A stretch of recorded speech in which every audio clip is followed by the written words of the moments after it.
Hello everyone, welcome back. I'm glad you're with me again today. In the last few episodes, we've talked about emotional weight, regulation, identity shifts, and boundaries.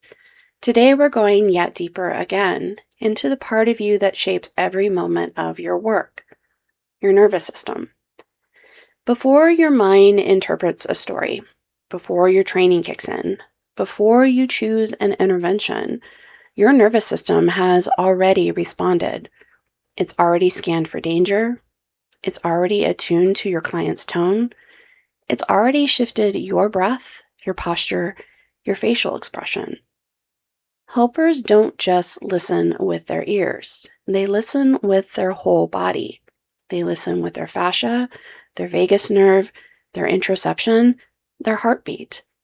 Your body is doing the work with you, and often for you.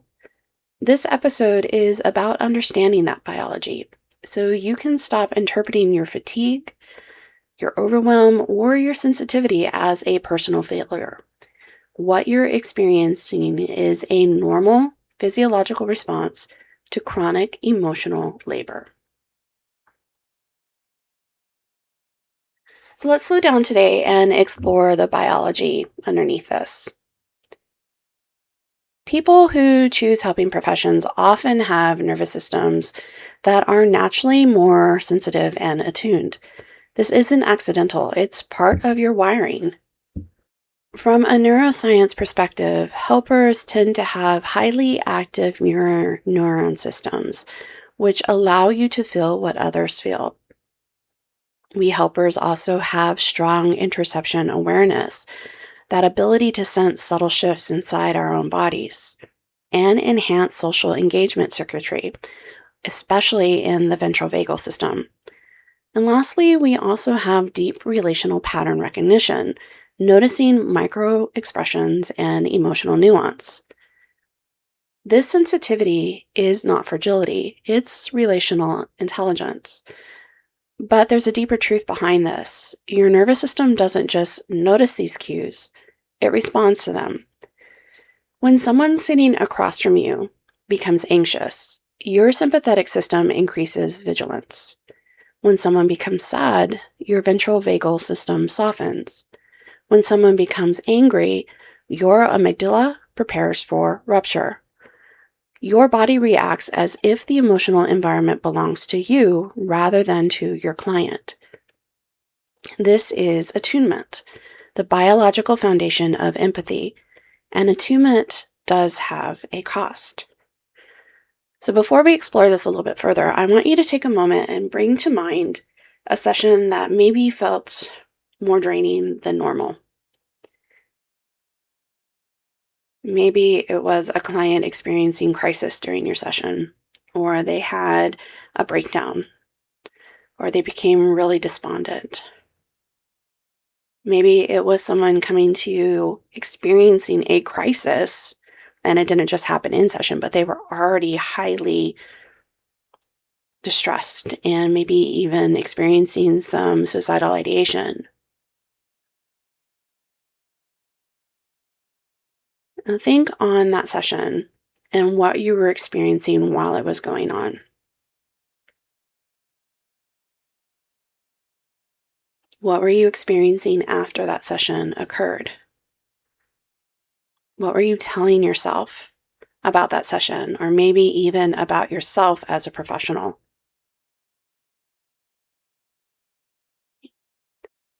So all that you just experienced right now, that is attunement.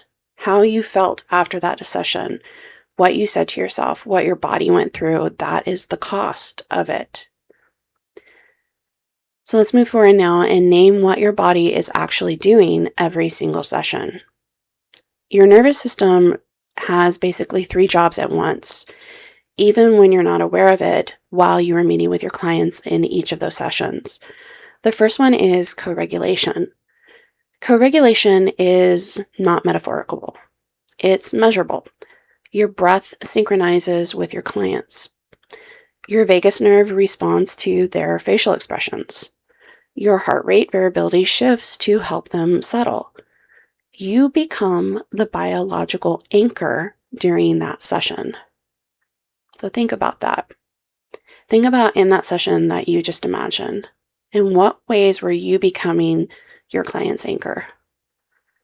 What were some of the specific things that you were doing that you were hoping they would start actually co-regulating with you, mirroring your emotional stance in that moment to help them get through that session, to help them end that session better than they walked in the door?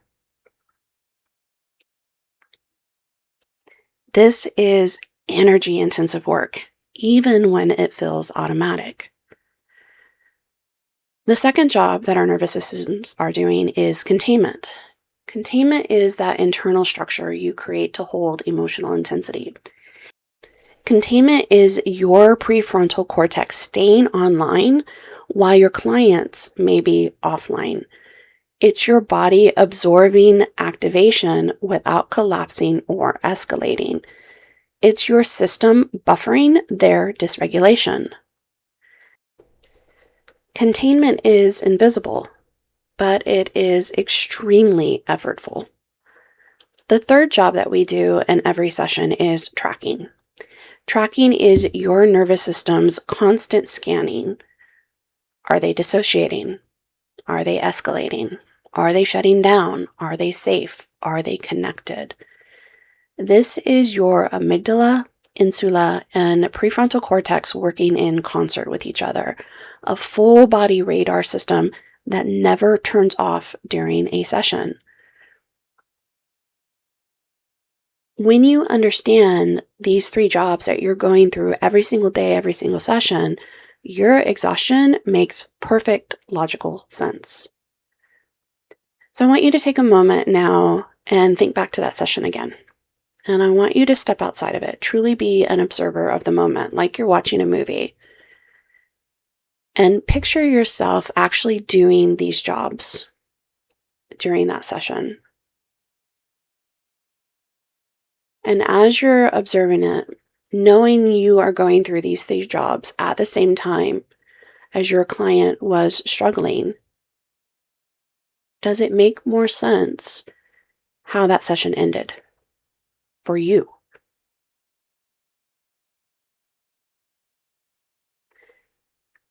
And I want you to think about what you experienced after that session was done.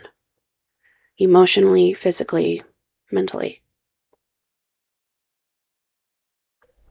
And I'm willing to bet a lot of you may have said something very negative about yourself. You may have been questioning yourself as a professional. You may have been questioning your efficacy, even if your client ended the session doing much better, because you were exhausted. But again, if you look at it from this perspective, understanding everything your brain and your body was going through, does it make better sense? Does it help you feel a little more aware of what you're experiencing?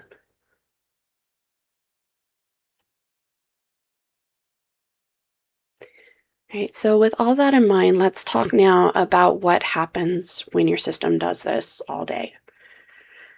The exhaustion that you're experiencing isn't just burnout.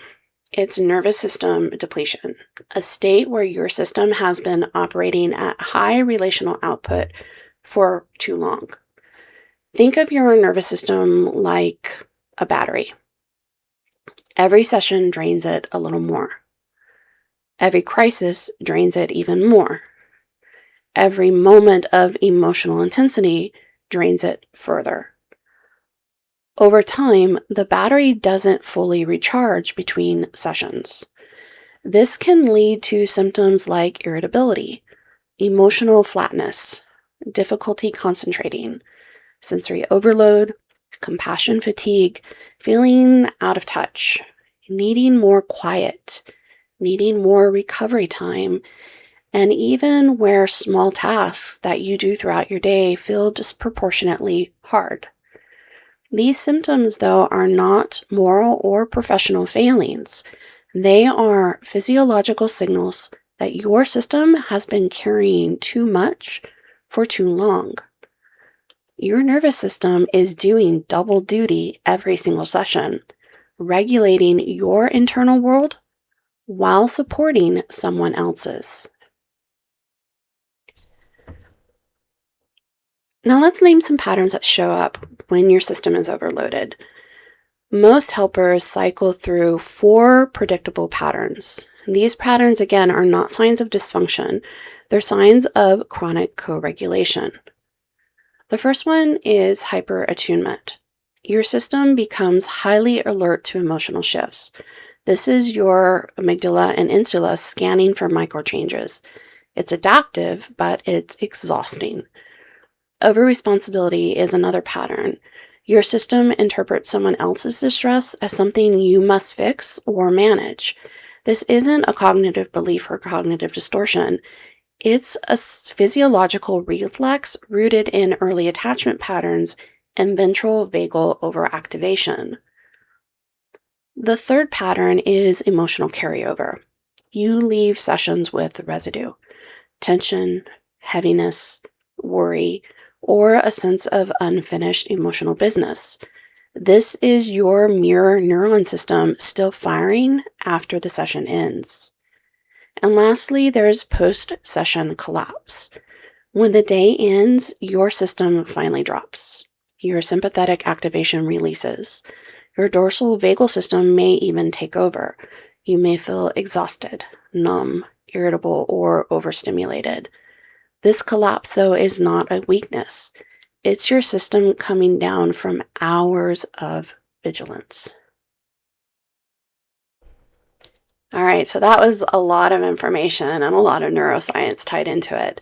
So let's take a breath and let's take a moment to practice a reset that we can do together to help us kind of resetting our body, resetting our system. If it feels comfortable for you, place a hand on your chest and one on your belly. Take a slow breath in and a long breath out. Inhale again, feel your diaphragm expand. Exhale, feel your ribcage soften.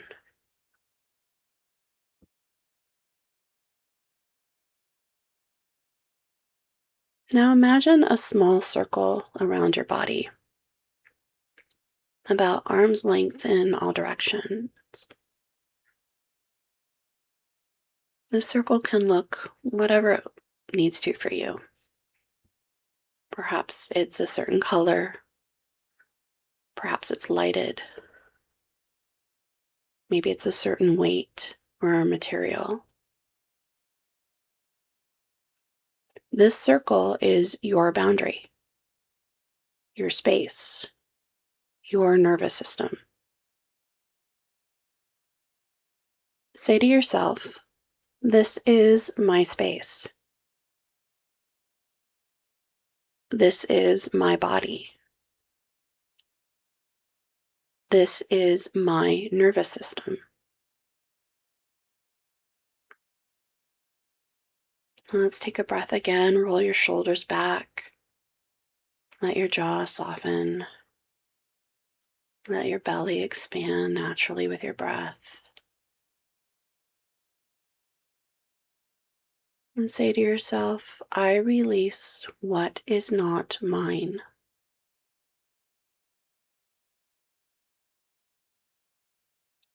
Your body knows how to reset. This particular exercise is simply giving it permission. Your nervous system doesn't need perfection. It needs partnership. And this partnership is how you work with your nervous system instead of against it. So we're going to talk now about some additional ways to give your nervous system that permission to reset, to give your body that permission to reset. The first ones that we're going to talk about are building in micro recoveries throughout your day. Micro recoveries are tiny resets, 10 to 30 seconds, that interrupt sympathetic buildup. They prevent cumulative overload and support your vagal tone. Most helpers don't realize how much activation actually accumulates in their bodies between sessions. Even if each session feels fine, your nervous system is still doing those three main jobs: co-regulation, containment, and tracking. Micro-recoveries interrupt that buildup before it becomes depletion.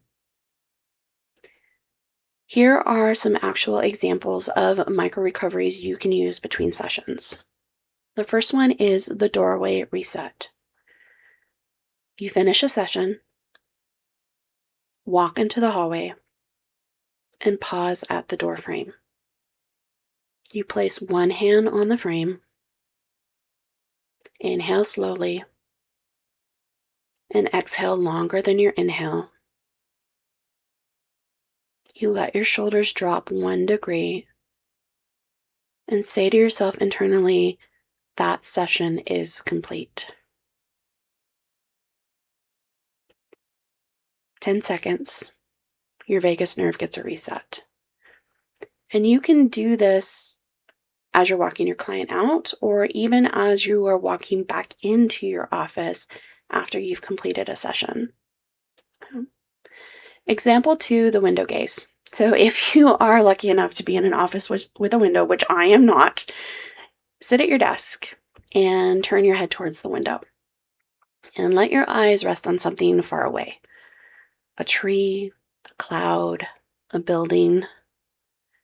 Your visual system shifts from focused to soft, signaling safety, and your sympathetic activation drops.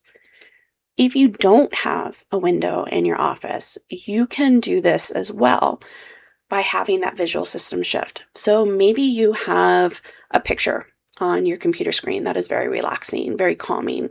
Maybe it's a picture of nature. You can look at that instead and focus on something on that again to allow your system shift from focus to soft. If you don't have something like that to look at, you can also choose something that is pleasing to the eyes that is in your office. A particular picture, maybe a decoration that you have in the room, or maybe even just looking at the wall in an area that is not as visually stimulating. Perhaps like if your lights are really bright, you look at an area that may be darker, allowing your eyes that rest so that again you can shift from focus to soft. Example 3 is the handshake. You stand up and gently shake your hands for 5 to 10 seconds. This discharges microtension stored in your forearms and your shoulders. It places that tighten when you're holding emotional intensity. Example 4 is the breath triangle. Now, a lot of us are familiar with square breathing or box breathing, but this is an actual triangle and it's not an equal size triangle. What you're going to do for this one is you're going to inhale for 4, you're going to hold for 2, and then you're going to exhale for 6 and repeat that twice. As you do this particular breath exercise, your heart rate variability improves, your vagal tone increases, and your system again resets. Example 5 is the chair release. You just sit back in your chair. Let your belly expand as you breathe, that true diaphragm breathing. Soften your jaw and feel your weight drop into your seat. And tell yourself, my body can rest for a moment. And this is co-regulation for your system.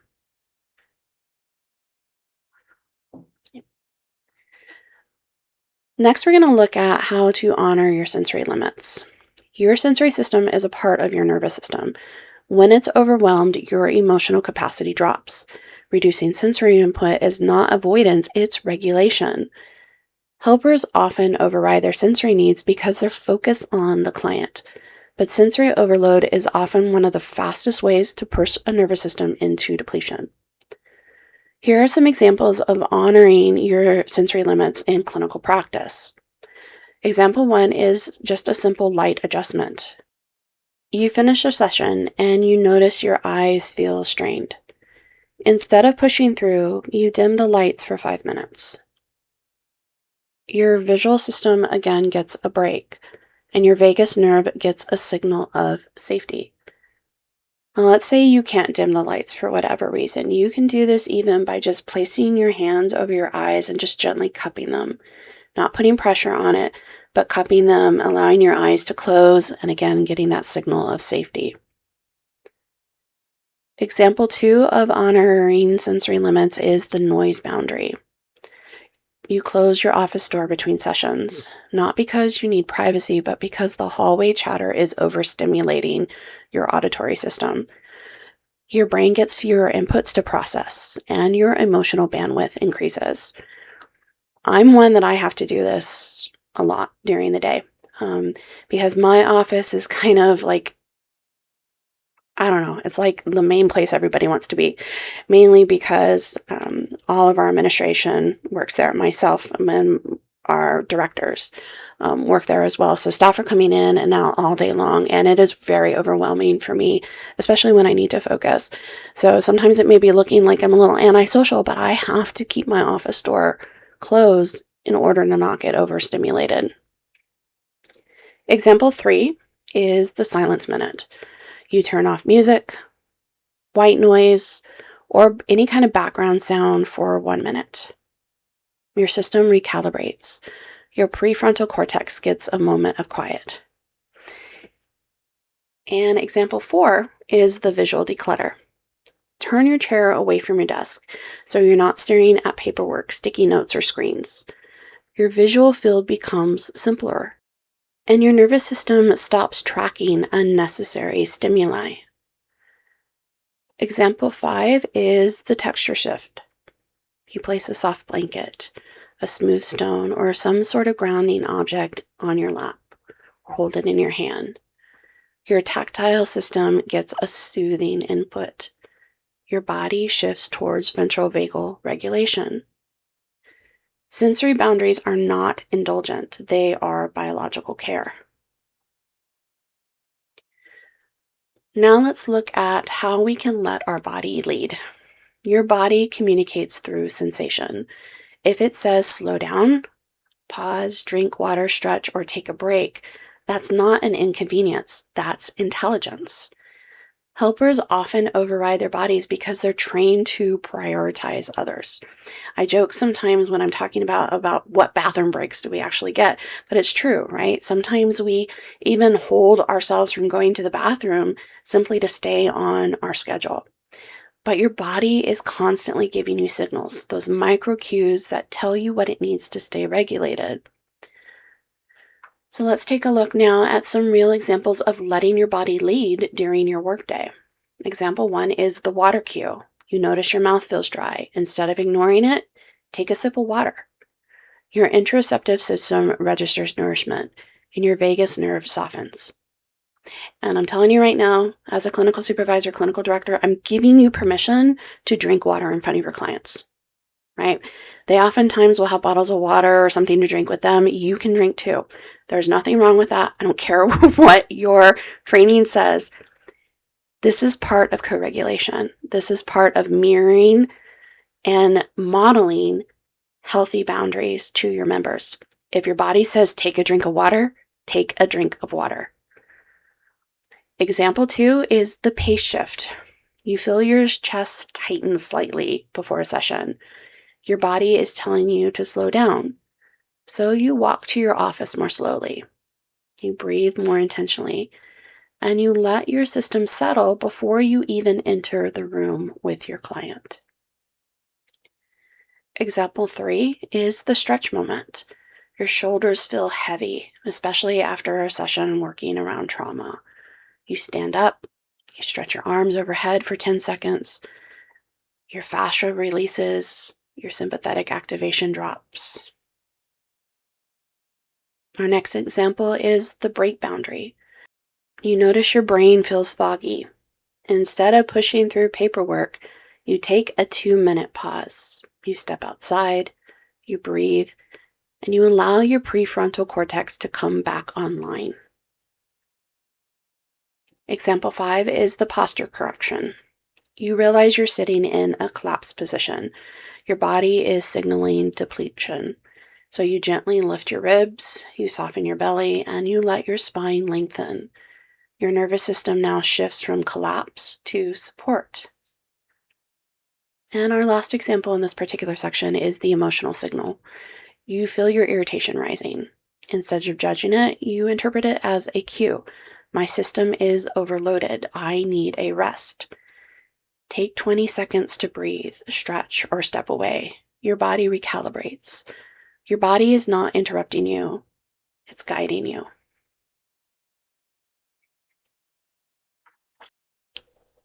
Before we close our episode for today, we do need to talk about shame. Many helpers feel shame about their nervous system's responses. Shame for being tired, shame for feeling overwhelmed, shame for needing breaks, shame for feeling too much or not enough, shame for having and keeping your limits, shame for being human. But your nervous system is not a weakness. It's the instrument of your work. And instruments need tuning. They need rest. They need care. So I want to offer you a brief somatic release for shame, something you can carry with you into the rest of your week. Shame doesn't live in your thoughts, it lives in your body. So take a moment and notice where it sits today.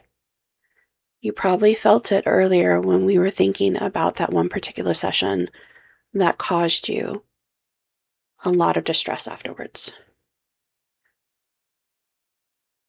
Maybe the shame sits in your chest, your throat, your belly, your shoulders. Just notice. No fixing. No analyzing.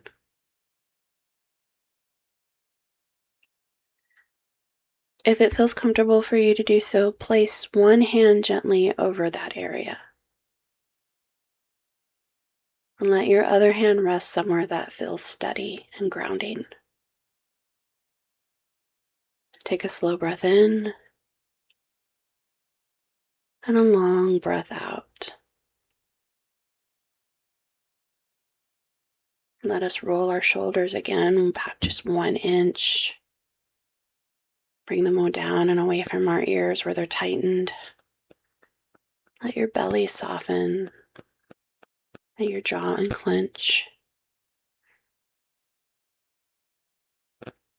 And now, as a helper, as someone who holds so much for others, say quietly inside to yourself, I am allowed to be human in this work.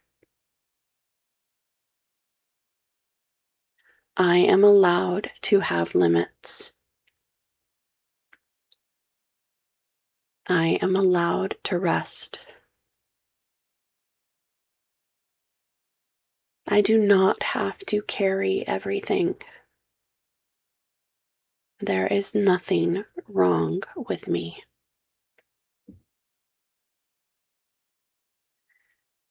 Let your body respond to these statements. A sigh, a shift, a softening. Your nervous system is not the problem. It's the guide. So thank yourself for being here. Thank yourself for the work you do.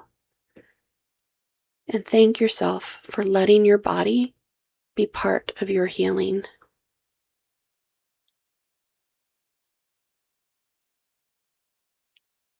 All right, wonderful. Thank you for being here with me again today.